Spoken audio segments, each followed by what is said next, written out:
Oh, Michael, прелестно, прелестно. Good morning, my dear friend. Welcome to my Leningrad. Добрый день, доброе утро. Спасибо. Знаю вас. Yes. I think I recognize you. Прекрасно. Just let me take your temperature. You are alive. Well, this is extraordinary. Thank you for welcoming me to your city. Alexander Gudkov is a Lenin impersonator. Not everyone appreciates this. Как работаем, так и живем. Пять поколений Как сменять, работаем, чтобы вам голубушка, Петербург так и делать. живем. Да. But the younger Leningraders don't seem to bat an eyelid. Imitating communism's patron saint would recently have been a treasonable offence. You are... To add insult to injury, 52% of the city has just voted to change the name back to St. Petersburg.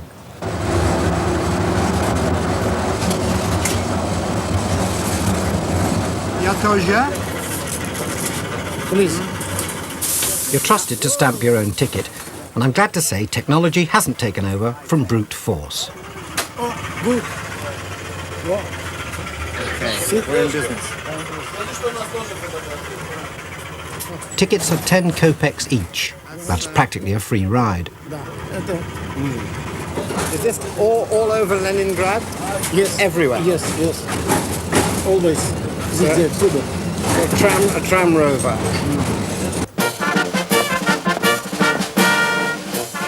There is money in Leningrad, much of it relieved from tourists in a variety of ingenious ways, of which this must be one of the most agreeable. Musicians, often from the top orchestras, augment their incomes by playing guests into their hotels.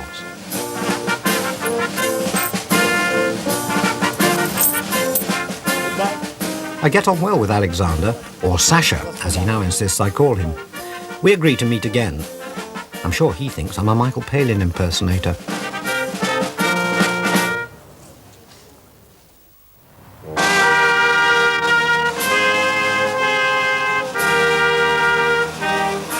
They're there again next morning, but I'm so preoccupied with finding my way around Leningrad that they don't get much change out of me.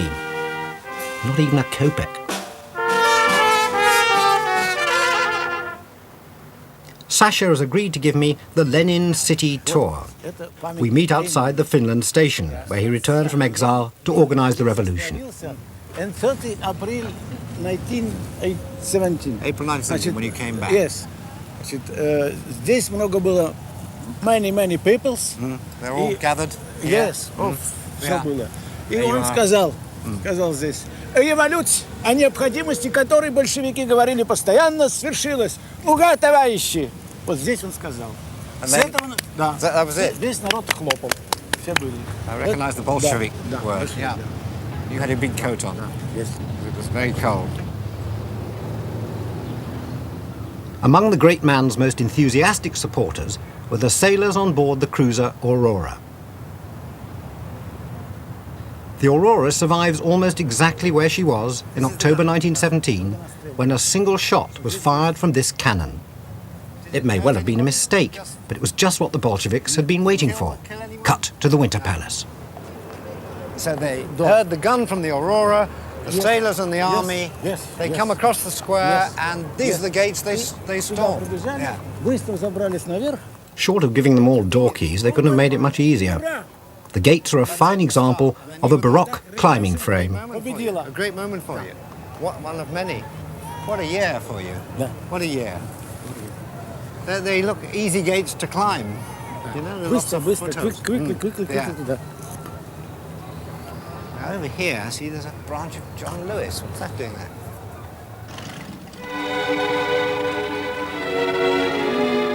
I leave Lenin to savour his triumphs and head further back into history, to 1703, when Peter the Great ordered a swamp to be turned into this grand European city.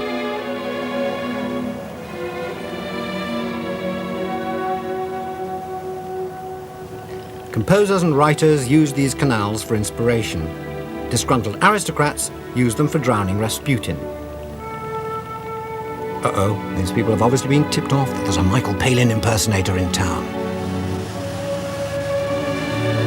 We pass on under Nevsky Prospect, the street that has always been the heart of this city's life.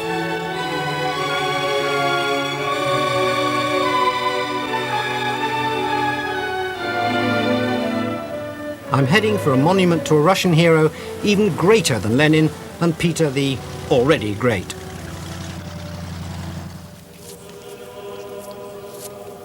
Alexander Nevsky defeated the Swedes in an epic battle in the year 1240. Peter ordered this monastery to be built in his name.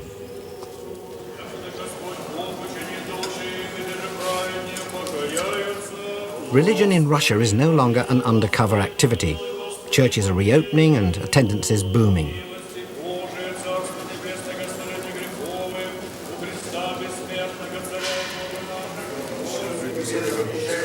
This may look like an obscure Russian party game, but it is in fact one of the increasingly popular christening ceremonies.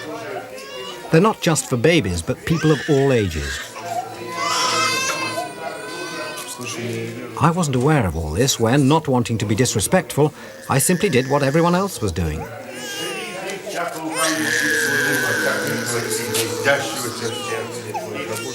Michael Palin impersonator. Во имя Отца и Сына Святого Духа, во исцеление. Крещаемся, крещаемся. Вы креститесь, да? Крестить. Это тогда ему надо просто в сторонку отойти. Not wanting to stand out, I achieve precisely the opposite effect. The service grinds to a halt around me. The priest is very sympathetic, but it's only by a whisker that I avoid being inducted into the Russian Orthodox Church. No, that's all right. No, I understand. Tell him I understand and respect what he says. Okay. Yes, I will listen. Потом подходишь к паленскому крещению. My reprieve comes not a moment too soon. The ceremony moves up a gear as the priest dons another outfit, and I'm left only able to speculate what my fate might have been in his hands. Раба Божия Виктория, во имя Отца, аминь, и Сына, аминь, и Святаго Духа, аминь. Режущий младенец, крестик мне. Крещается раб Божий Евгений, во имя Отца, аминь, и Сына, аминь, и Святаго Духа, аминь.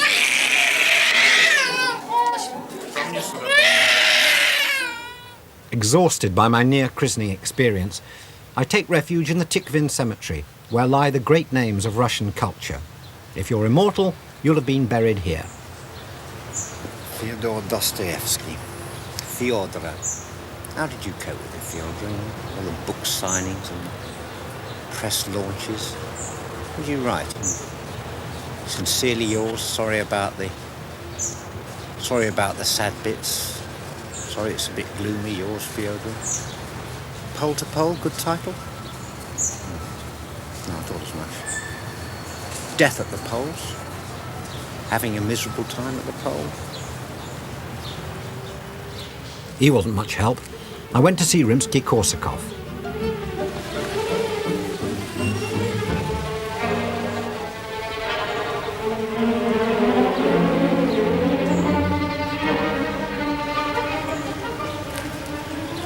There can be few places where such an outstanding concentration of great and defunct tunesmiths is gathered.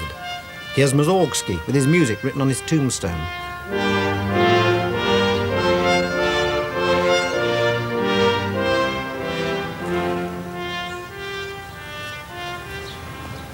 Behind Borodin's ear, a few chiselled bars remind us what he bequeathed to the world. Hold my hand, I must swing gently. Paradise, swing down there.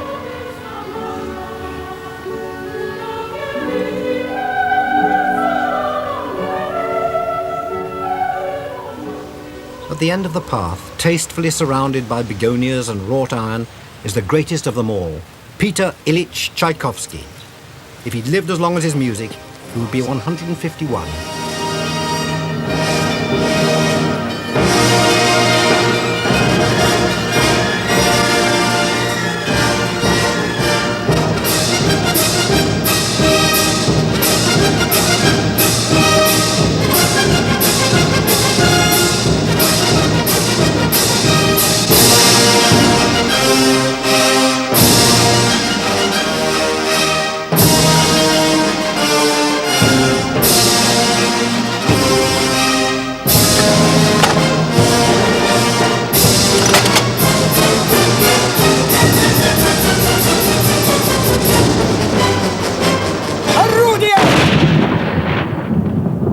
It's one of the city's greatest honours to fire the noonday gun.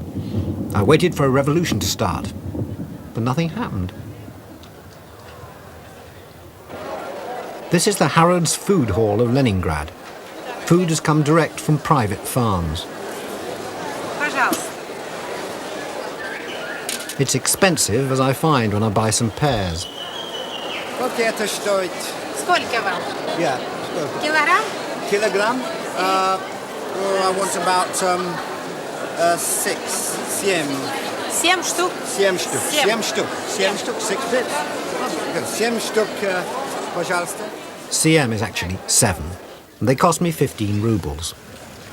At the time, the average weekly wage in Leningrad was 70 rubles, which is, I suppose, why there were so many people in the street outside desperate to raise a few kopecks.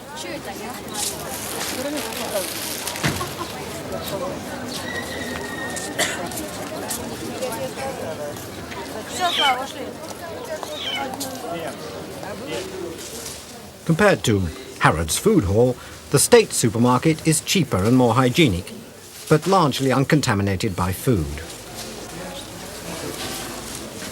However, today there's a bustle. A consignment of Buffalo brand vodka has arrived, and since the anti-alcohol laws, the bottle is a prized possession. 12 рублей. Да, и талончик, пожалуйста. I have the money, but it doesn't seem to be that simple. Vodka by coupon. No? It's coupons? Maybe I could buy a coupon with you. Yeah? How much? I'm not sale. Oh, no? No sale. How am I going to get some good Russian vodka? Yeah? Oh, well. If I have a coupon, I could get some. Well, it seems to be a problem. The problem is, I think, that you have to buy a coupon first, so I've got to go and find out where a coupon is, or I've got to go and find that gentleman and offer him my pears in return for a coupon. So I'll give it a try. This is becoming more and more like a sketch I was once in. The coupon read parrot. Miss? Hello, Miss. Ah, well, Miss seems to be absent, so I think that's the end of the vodka hunt for the moment. I can do without it. I don't need it. Yeah. On the point of giving up, I meet someone who is prepared to risk the wrath of the law by selling me a coupon in public. И 8. На. Покупай водку, да. 8 is 8. A coupon for one bottle costs 8 rubles, about half the cost of my rapidly disintegrating bag of pears. Я пойду куплю ее, потому что мне нужны бабки, ну. She's happy anyway. Okay. So I now can queue up and get my vodka. Hello, Miss. Дальше в кассу платить, касса там. What? Касса. Cash. Oh. Касса и next зал. I now have a coupon, but I still can't buy the vodka. A kind gentleman who's taken up my case explains that I have to pay elsewhere. I join another queue at the cashier's. pair. Right. Here we are. 10. Yeah. Can I have a bag? Снять наш обслуживание. Сколько мы внимательны, сколько... Oh, yes, that's right. That's it. Пожалуйста. Thank you, пожалуйста. Мешочек купите 40 копеек, чтобы положить. Мешочек купите. Could I have a bag? 40 копеек. 40 копеек. 40 Нет, копеек. это мешочек. 40 kopecks for a bag. There we are. Надо в кассу. No, well, keep the change for you. Oh dear, I've made the mistake of offering a shop assistant money. My latest retail therapist goes off to the cashier for me. Very obliging. 40 kopecks is about a quarter of a penny. So there's my bottle. I put those in there. There we are. What a man needs after a long day buying vodka is a bottle of vodka. So, have you a bottle opener? Only a joke. Unable to face any more shopping, I climbed to the top of St. Isaac's Cathedral, where the sound of street orchestras and a fine view can be obtained without coupons. I like Leningrad. It's a proud survivor of a city. And now that communism seems to be slackening off, you can't help feeling things must improve.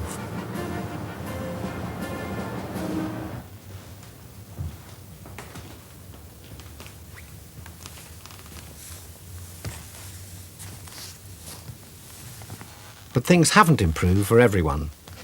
In a Leningrad studio, an extraordinary theatre has been assembled from pieces of scrap.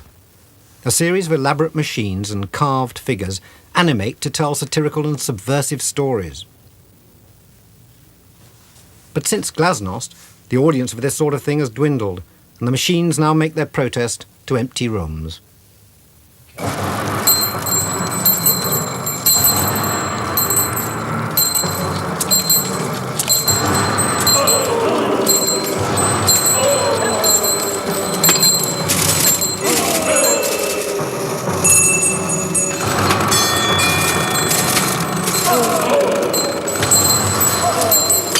Stalin wields his axe amongst a crowd of goblins and hobgoblins, whilst Lenin rants and raves from his pulpit. This was once very strong stuff.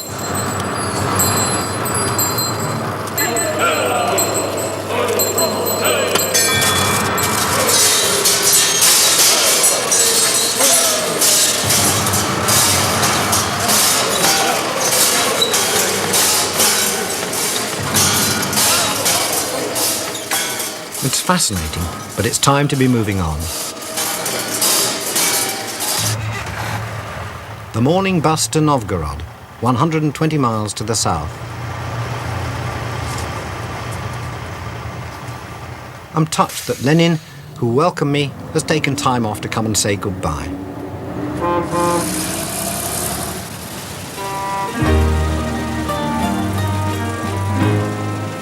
Then off he goes. Probably to brush up his Yeltsin.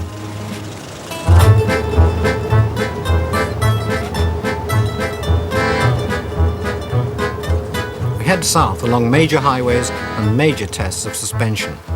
This is the main road between Leningrad and Moscow, Russia's M1. It's not easy to hurry, but we have an important deadline to meet, the last sailing of the season across the Black Sea. We mustn't miss it. Ahead of us, we still have Kiev and Odessa, but first, Novgorod. Novgorod, which means new town, is the oldest city in Russia. One of its claims to fame is that it's twinned with Watford. It even has its own gap.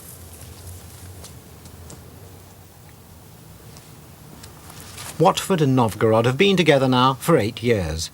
Novgorod has not been altogether faithful. She's twinned up with at least 6 other cities.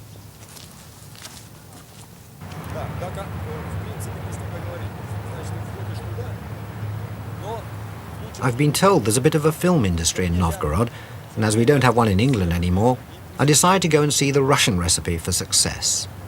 Well, there's certainly no overmanning.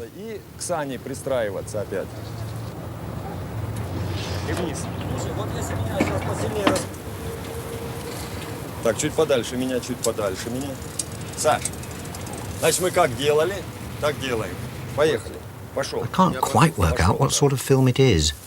A Russian remake of From Here to Eternity? 20,000 millimeters under the sea?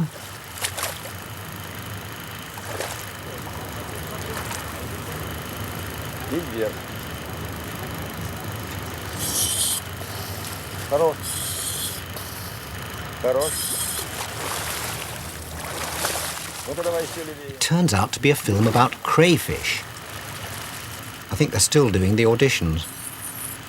The director is Edward Ranyenko.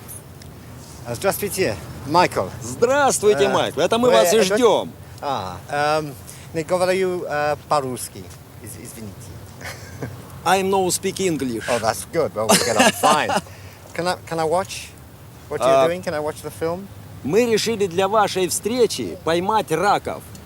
Как раки по-английски? Как раки? So things are happening in the water. Ну вот эти. Yeah. Oh, I know. I'll watch what you're doing and then we'll see what's going on. Спасибо. Ranyenko clearly recognized me for a man who'll do anything, provided he doesn't understand it. After seconds of tough negotiation, I'm offered the part of Frogman's hand. Right hand. 10 rounds with jaws. It's overkill for crayfish, all this, but still. So. Так, ready? Давай Call action. Поехали. Is that action? Поехали. Russian shot.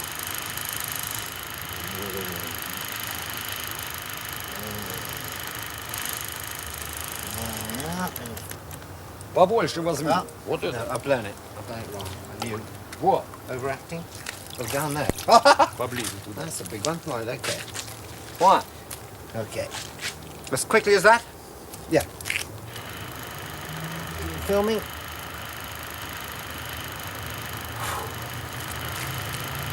Вынимай.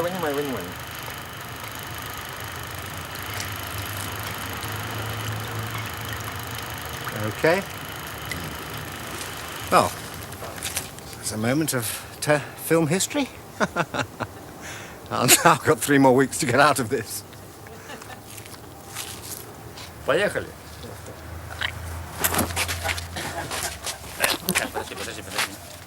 Голову надо. Hands right. Hand left.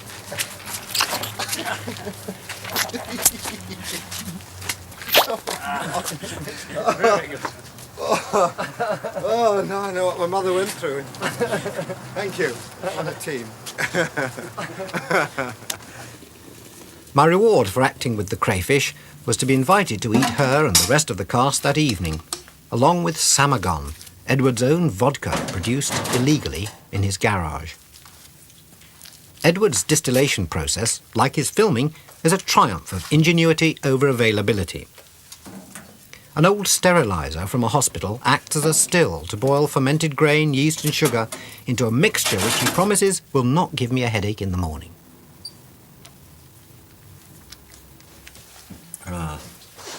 This is what you get up to in your garage. По чуть-чуть. What are the little bits in? Вот такая закусь. Slivers of garlic fortify the vodka. Мы сейчас Well, по чуть-чуть. here goes. Первый тост у нас в стране принято пить за гостей. Майкл, за вас. Ваше здоровье. Ваше здоровье. The first toast is to the guest. Edward welcomes me to his country and drinks to the day when they can all go to my country and taste my homebrew. Потом к ним как-нибудь соберемся. Глядишь на самогон. Со своим приедем. Таможня не пустит. Excellent. Very happy to be here. Не, это рано. Еще ж вот когда вот здесь. I'm not a vodka drinker, so I've got a lot to get used to. Надринкаемся. I drink Coca-Cola, but not vodka. Tried to fool me with that bottle, didn't you? Я, правда, первый раз приходится дринкать, когда столько стоит и смотрит. Что-то дринь в глотку не лезет. Wonderful things are happening to my body. Второй тост за наших героев. Thank you. Well, I suspect that was a toast to crayfish. The second toast follows briskly, and Russian hospitality begins its slow assault on the brain cells. Так что это все одно и то. Give your life in vain.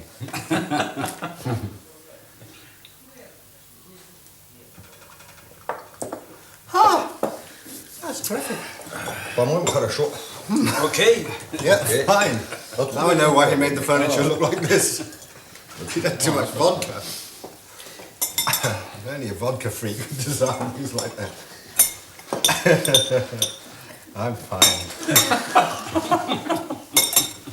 Майкл, следующий тост ваш.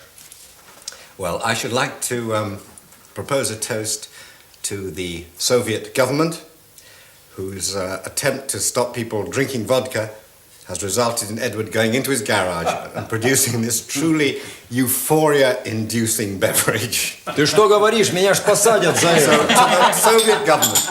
А ты понял, да? And governments are used to do things everywhere. Да, хороший тост. Так и действительно можно вляпаться. I'm getting a lot of this. It gets better, doesn't it? Gets better each time, a little bit better. За это выпьем. Isn't it time for another toast? Oh, sorry. Да. Все. I've had enough toast. Ask me a lifetime. Ну, I know you want to make a speech. вот. To make a speech. Come Ну on, вот, say that again. есть пока мясо Yeah. есть. Okay, we're going to toast the fish. Why not? Ну так я Toast the ketchup. хочу... I mean, Майк, I'm game for anything. Майк, Yes. я хочу продолжить мысли Саши. They're wonderful people. Когда все происходит впервые, это необычно и приятно. За открывающиеся перспективы.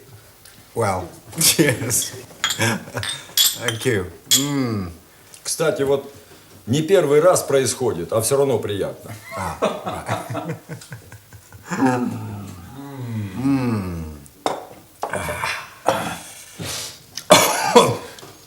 Now I can eat the fish. Уже давно, кстати. Can I wear a Пальчики оближешь. rubber suit now, please? А? Пальчики оближешь. Под рака-то. Майкл, обожди. There's a lot on Ну, there. о, вот это смотри, у него. That's good? Отлично. Enormous interest in this. У Майкла высокая степень выживаемости. Michael raising his right arm. This is a toast to me raising my right arm. Oh, beautiful. Lovely. You ever done brain surgery? Так, пьем молча, ребята, за раки, которых мы поймали, они же бедные, мы их сварили. Вы поймали. Все, молча. Мы поймали. Мы поймали. Да я больше в поту был, чем ты. Ты в воде-то ведь и не конечно, попил. охлаждался, понятно. Okay, here we go. By my count, that's number 23. Под рака. Yeah, yep, so used to anything, really.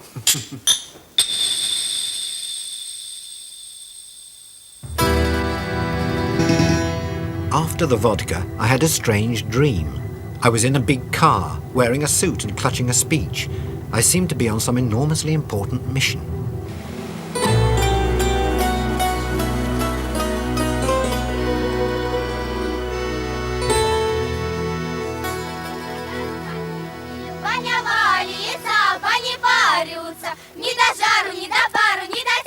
Young and innocent children serenaded me with local folk songs as I strode into the main square to meet no less a figure than the mayor of Novgorod. I realized that this was my moment in history. У нас в гостях почетный житель нашего английского города-побратима Уотфорда Майк Пэлин. Спасибо.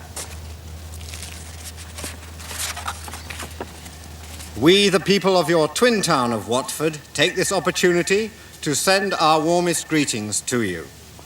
We believe that the link of friendship between Watford and Novgorod, which was formed in 1984, has been of great mutual benefit. Many ordinary people, including sportsmen and women, students, dancers, children, families, environmentalists, and actors, have had the opportunity to visit a town and a country previously unknown to them. We are sure that the bond between our towns will continue to grow and flourish. We look forward to the day when every school and organisation in Novgorod and in Watford can contribute to the development of our links. We wish you every success in your work to increase international understanding. Spasiba. And we would like to give you a present on behalf of the people of Watford. Doubtless you can find something to fill it with. Thank you. Thank you.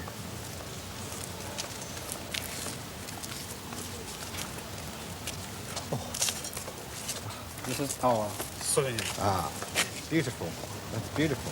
Много Watford. Watford, there we go. That's marvellous. Thank you. Thank you very much indeed, Mayor.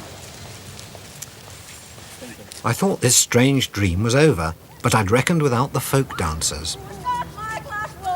I found myself jumping on some Russians, being kissed by a strange lady, and thrust into some sort of circle.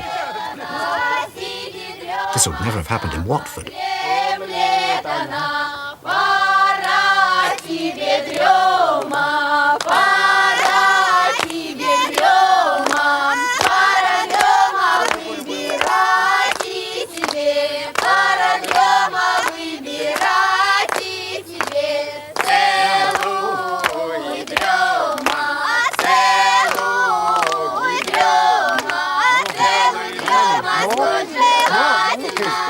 Then, just as I was beginning to enjoy myself, I woke up. Well, it's 1:30 in the morning at Dno station, northwest Russia. The literal Russian translation of Dno is actually the bottom. So you could say after about 4 weeks of travelling, we've actually reached the bottom. But things should get better from now on, because this is the Leningrad-Kiev Express, which is going to take us about 1,000 kilometres further south in 19 hours of travel tomorrow. And Dno station is known not only for its fantastic nightlife, but also because this was the station where the last Tsar of Russia, Nicholas II, abdicated, or decided he was going to abdicate, in 1917. So this is where the Tsar decided to call it a day, give up. And, I can understand, having been here for an hour myself, how he felt. So, better get on the train. So do you. Come on.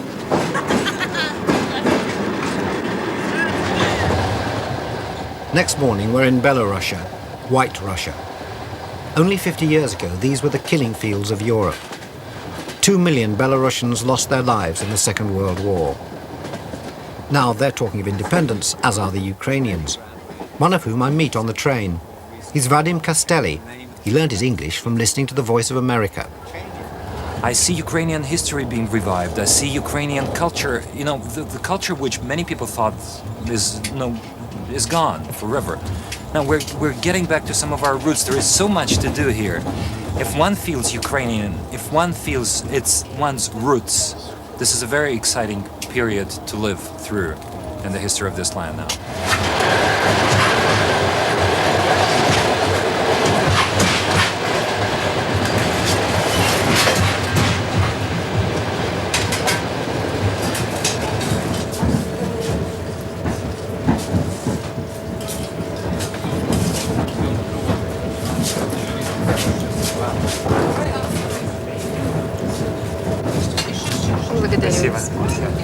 Are we in the Ukraine yet? Yeah, we're in the Ukraine. In the Ukraine, This is outside Ukraine. there. Well, Yeah. let's drink to being in the Ukraine. Thank you. Okay. To the Ukraine. To the Ukraine. And this is a rich, people say the breadbasket of Russia and all that. Are we going to get some pretty... What's the food going to be like in Ukraine? Sort of Well, even despite the 75 years of Soviet regime, it's still quite a rich land. I mean, when I start thinking about the land, it would be so rich if we were not for Bolsheviks first, for Chernobyl. Despite what Vadim says, these ominous shadows seem to have left little mark on the countryside we're passing through. But you can't take anything for granted in this country. Well, just as I was having lovely dreams of breaking my day's fast at one of the best restaurants in Kiev, the breadbasket of Russia, the Ukraine, we've had a bit of bad luck with the train, and we're going to get stopped here in the middle of the forest. And I think they've invaded someone's house over there, which is looting their water, so I'll go and do a bit of looting and pillaging.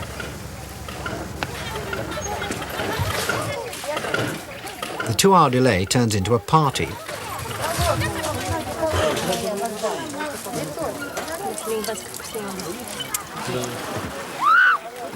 A nearby lake becomes an impromptu holiday camp.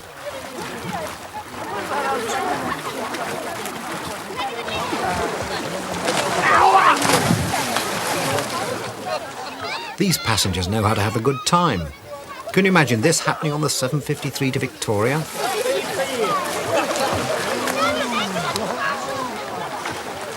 There you go, Mr. Johnson. You can feel the disappointment when it's time for the train to move on. This plant is wormwood. The Book of Revelations tells of a burning poisonous star called wormwood, which at Judgment Day will fall to earth, infecting the waters. The Ukrainian word for wormwood is Chernobyl. It grows abundantly here in Narodichi, only 40 miles from the scene of the world's worst nuclear accident. Vadim? Patty? Fraser? Michael, you carry this one. If it emits a loud wail, just get out of the area because it means it's a hot spot. Okay. Is it on? Turn it on there. Oh, I see you do that. Right, yes. No one knows quite how dangerous this area is, but none of our Russian guides would come with us. Only Vadim would join me. This was a maternity hospital. It was closed when the village it served was officially declared unsafe for human habitation. That was last year, 4 years after the disaster.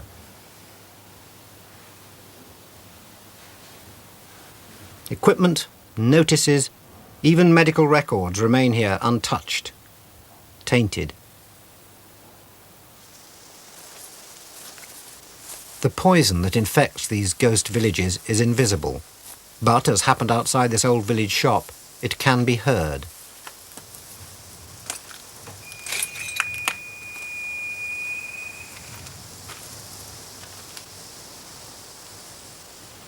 On our way out, we catch sight of the only two people we've seen all day.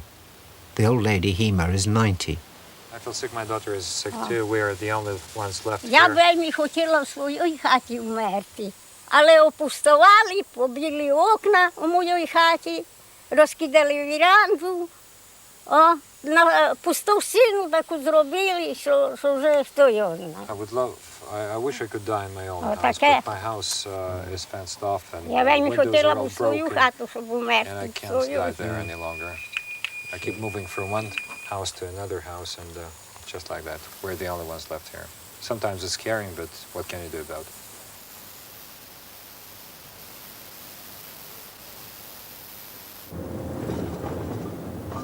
Kiev, capital of the Ukraine, is the third largest city of the Soviet Union. If the wind had been blowing from the north on the 26th of April 1986, it would now be dead. As it is, October Revolution Square today is bright, busy and well kept. But it remains a place where Ukrainians go to be Ukrainian, to dwell on a sad past and an uncertain future. Треті півні не співали, ніхто ніде не гомонів. Сичів гаю перекликали.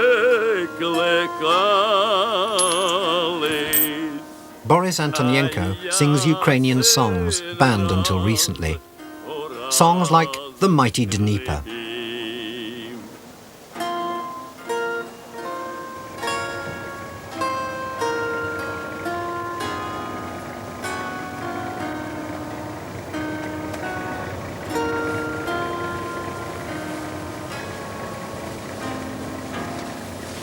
We've hitched a lift down the Mighty Dnieper on the trading barge Katun.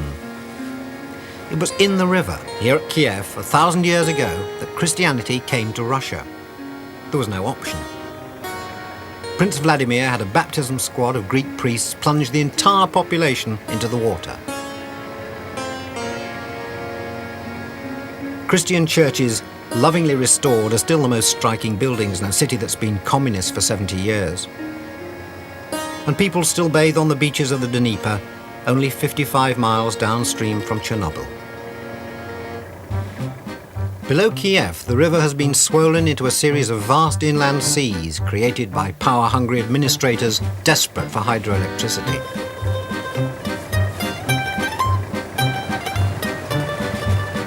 The pace may be a bit leisurely, but Russian rivers are a lot smoother than Russian roads. And all I can do is wait until the waters of the Dnieper become the waters of the Black Sea.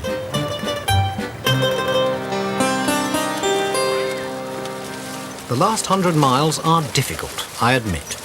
But I keep pedalling, and after crossing 1,400 miles of Soviet Union, I reach the Black Sea shore at Arcadia Beach, Odessa. But I'm just too late. There's not a single sunbed left.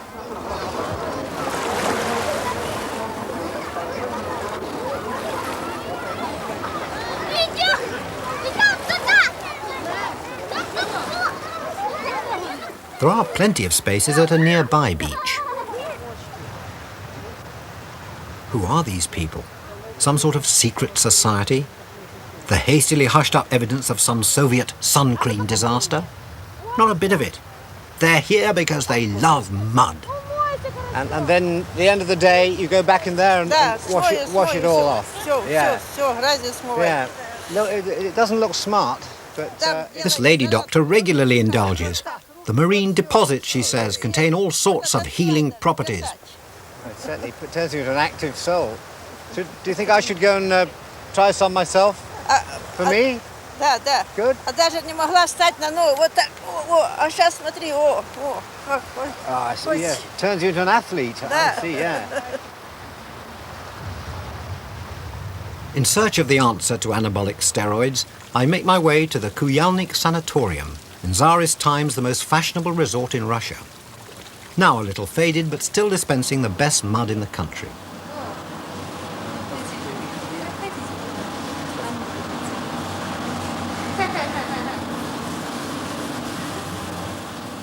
The treatment room hovers uneasily between hospital and abattoir. There's a pervasive smell of rotten eggs from the sulphurous mud. What on earth is going on?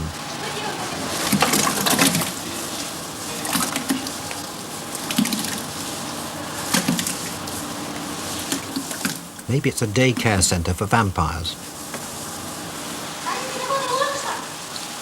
There's no escape now. This, as they say in police dramas, is my patch.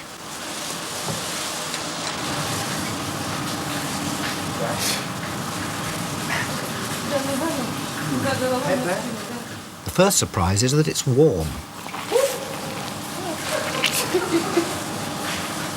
Bisto.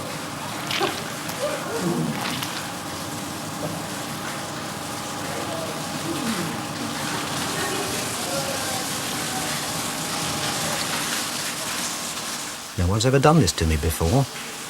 Then I suppose I've never asked them to.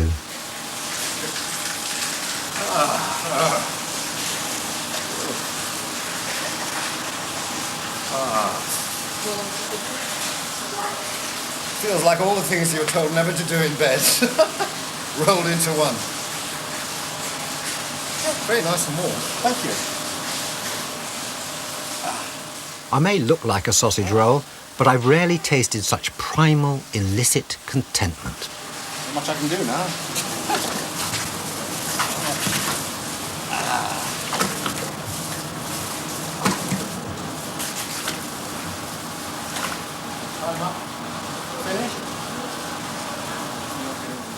After 20 minutes, it's time to be unwrapped.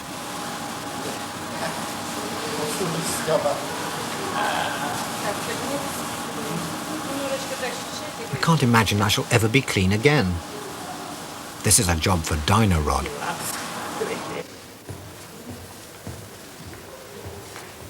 Next morning, with a spring in my step and mud in all sorts of strange places, I leave the Hotel London Skya, a Black Sea version of the Reform Club, and walk down the famous Potemkin steps and out of the Soviet Union.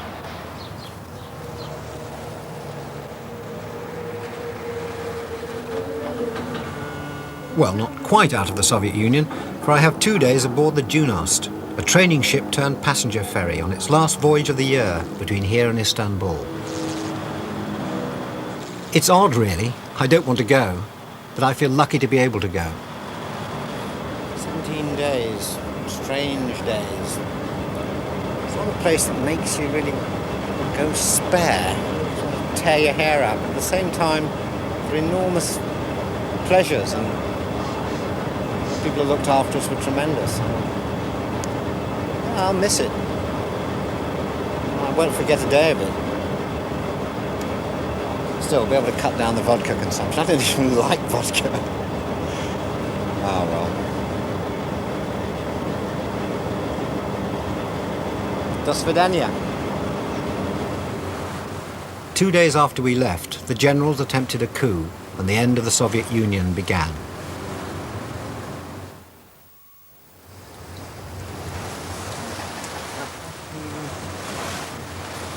The swimming pool of the Junost is, in the grand tradition of Russian improvisation, a packing case filled with a bit of Black Sea.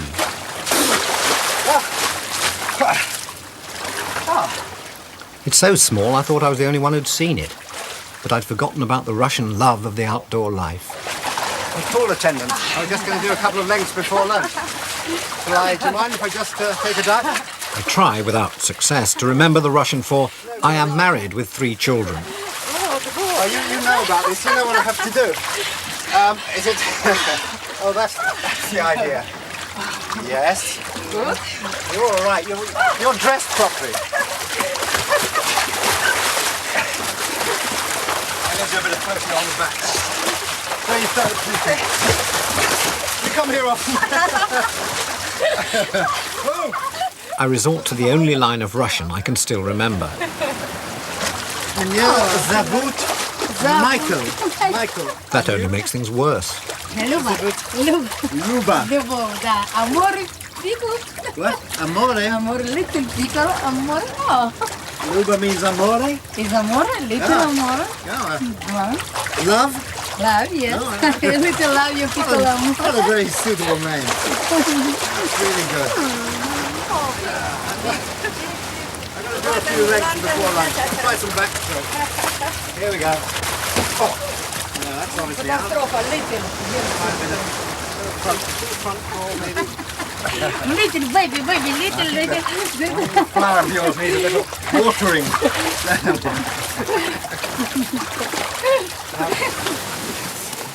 In the end, to both our surprises, we discover a mutual interest in church architecture.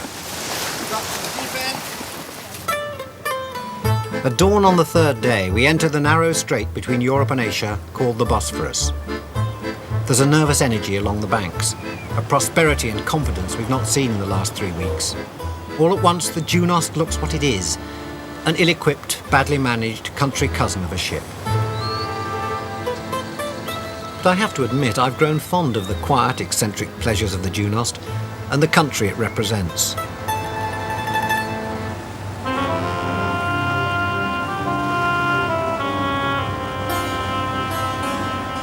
Now Istanbul beckons, not just with its domes and minarets, but with its rewards and its insatiable demands. The smell of opportunity is in the air. Whatever it may look like, I am back in the West.